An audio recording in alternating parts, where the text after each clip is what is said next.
You're watching South Asia Newsline, and here are the top stories we are tracking for you on Thursday, the 5th of March.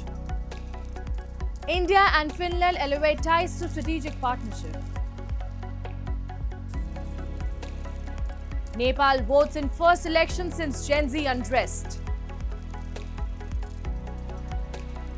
And US subsinks Iranian warship near Sri Lanka, more than 80 killed.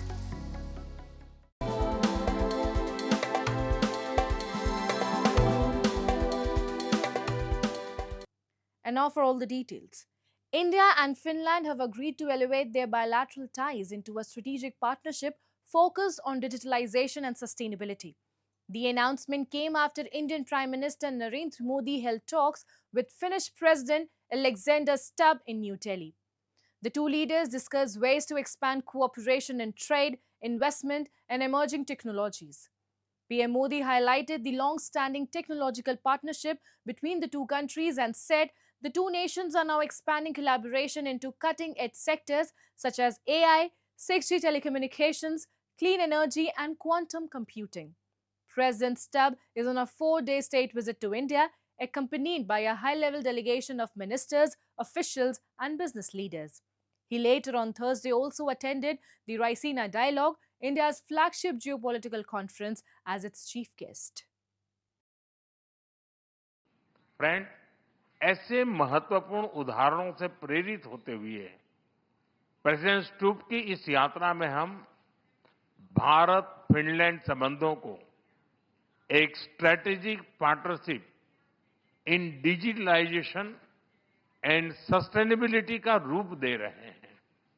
ये partnership AI से लेकर 6G telecom तक, clean energy से लेकर quantum computing तक कई hi tech क्षेत्रों में हमारे सहयोग को गति और ऊर्जा देगा। And the end game of the Iran conflict is a Middle East that is not a threat to other parts of the world, US Deputy Secretary of State Christopher Landau said on Thursday in New Delhi. Landau made the remarks at the annual geopolitical conference Raisina Dialogue.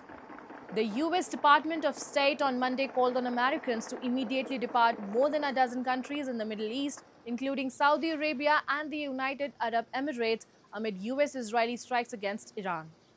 The Iranian people should decide the future course of action, said Landau, adding that it's important for countries to unite in order to help foster a transition.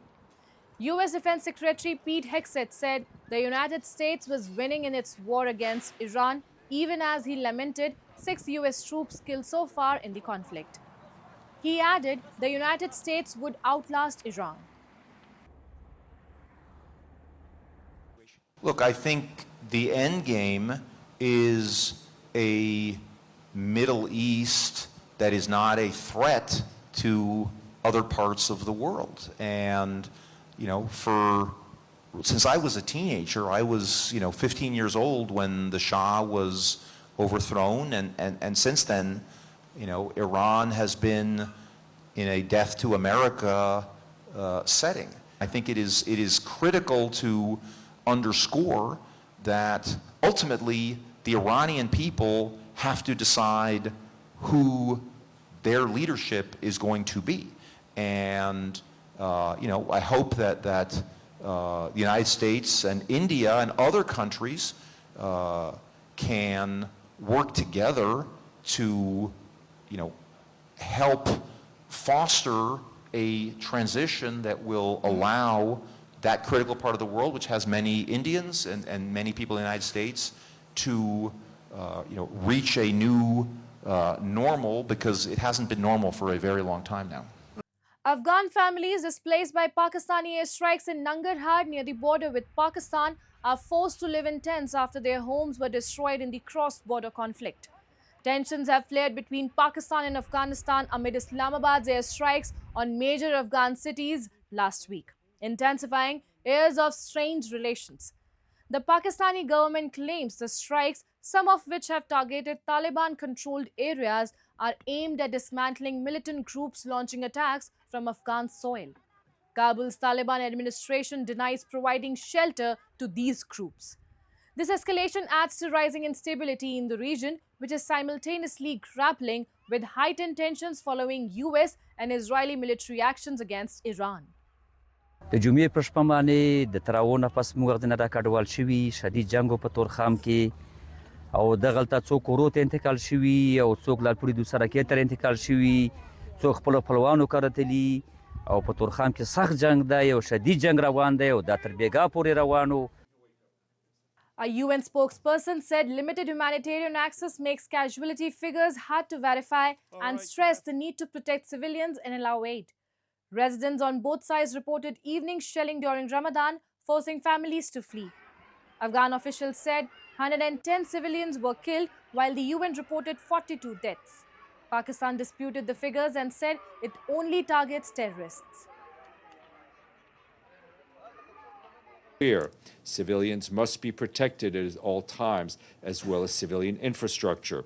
For its part, the International Organization for Migration pointed out that Afghanistan is facing one of the largest returnee displacement crises globally, with more than 5 million returnees recorded over the last 2 years, including 2.6 million last year alone. Any additional conflict-driven displacement or sudden large-scale returns would place severe strain on local services, border infrastructure, and host communities, further eroding the already limited capacity. IOM added that the escalation has also severely affected internally displaced families in Kunar province, many of whom were uprooted by recent earthquakes in Afghanistan and living in temporary settlements. And our humanitarian colleagues call on all parties to protect civilians and civilian infrastructure, ensure rapid and unimpeded humanitarian access. Jubilee Campaign Representative Hulda Fahmi at the 61st UNHRC session with the Special Rapporteur on Torture urged the Council to prioritize the repeal of dehumanizing anti-apostasy and anti-blasphemy laws in 11 countries, including Pakistan, that sanctions the death penalty for real or perceived apostasy or blasphemy. The representative also called for the release of all religious prisoners of conscience, including Christian women named Shagufta Kiran in Pakistan. Emphasizing the border issue, Fahmi said people continue to face dehumanizing detention for exercising freedom of conscience and belief. She urged the Council to work toward abolishing such laws and to release prisoners jailed under them. Critics say blasphemy laws in Pakistan are frequently misused against religious minorities and even Muslims to settle personal disputes, according to a report by Al Jazeera. Jubilee Campaign urges the Human Rights Council to prioritize the repeal of the dehumanizing anti-apostasy, anti-blasphemy laws, including the 11 countries which sanction the death penalty for real or perceived apostasy or blasphemy. Release all religious prisoners of conscience, including Sufi singer Yahya Sharif Aminu in Nigeria, Christian mother Shagufta Kiran in Pakistan, Dia in Libya, Ewing Budap in Vietnam, Saeed Abdul Razak in Egypt, Christians detained by Houthis in Yemen, and hold perpetrators accountable. And people across Nepal cast their votes on Thursday in a high-stakes parliamentary election triggered by last year's Gen Z protests that ousted former PM KP Sharma Oli. We have a report. Nepal went to polls on Thursday, the first since the Gen Z protest toppled the KP Sharma Oli-led government last year. Polling stations opened at 7 a.m. local time across the country, where more than 18.9 million eligible voters were expected to cast their ballots to choose representatives for the 275-member House of Representatives. It has been amazing. I've gone to people, I've reached to their houses, I've knocked the doors, I've been at places in my constituency, and the response I've had from the people was amazing. And I'm hopeful, I'm confident, our people are confident, our party. Interim Prime Minister Sushila Karki, Bailendra Shah, ousted PM KP Sharma Oli were among the early voters seen casting their ballots on Thursday morning. One of the biggest challengers in the election is the 3-year-old Rastriya Svatantra Party and their prime ministerial candidate, rapper-turned-politician Bailendra Shah. The voting went smoothly across the country with minor incidents in few places. Election Commissioner Sagan Shumsher Rana was quoted as saying by the Kathmandu Post. At the same time, I believe that whatever a young Gen Z feels, that this has to be speed, this has to be delivery. I completely not only agree, I completely believe in that. So I think I'm right at this point of time. We need to deliver. The politics need to deliver. The government has to deliver. So people has to feel that, okay, things cannot happen overnight, but so I mean, the positive change has started.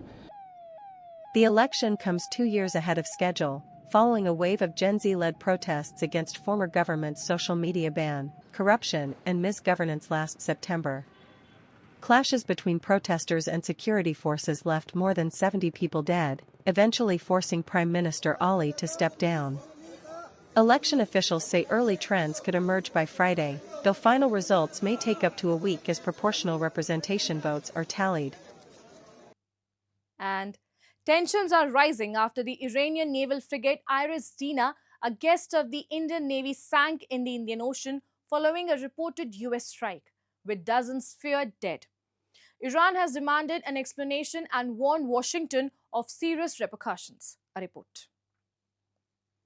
The Sri Lankan Navy on Wednesday rescued dozens of sailors from the Iranian naval ship Iris Dana, which was struck by the US in the Indian Ocean without warning. Iranian frigate Dana, a guest of Indian Navy, had on board around 180 sailors. Hospital authorities in the Sri Lankan port city of Gull said 87 bodies were brought in by military rescuers who responded to an early morning distress call. Another 32 were rescued and were being treated at hospital, and about 60 people were likely unaccounted for from an estimated 180 people on board, Sri Lankan authorities said. Sri Lanka's Foreign Minister Vijitha Herath said the Navy received a distress call from the ship just after 5 a.m. and launched a search and rescue operation. US Defense Secretary Pete Hegseth also confirmed the incident, which dramatically widens Washington's pursuit of the Iranian Navy. Meanwhile, Iranian diplomats on Wednesday demanded explanation and sought clues over the cause of sinking off Sri Lankan coast. Iran's foreign minister warned the US of repercussions and said that the US will bitterly regret the precedent it has set. The escalating confrontation involving Israel and the US has pushed the region into fresh turmoil. Tensions over Iran's nuclear program intensified in January this year, following unrest linked to the 2025-26 protests. Last Friday, US and Israeli strikes in Iran reportedly killed several senior leaders, including Supreme Leader Ali Khamenei. In fact, yesterday, in the Indian Ocean, and we'll play it on the screen there, an American submarine sunk an Iranian warship that thought it was safe in international waters. Instead, it was sunk by a torpedo. Quiet death. The first sinking of an enemy ship by a torpedo since World War II. And that's all in tonight's edition. We will see you same time tomorrow. Till then, good night.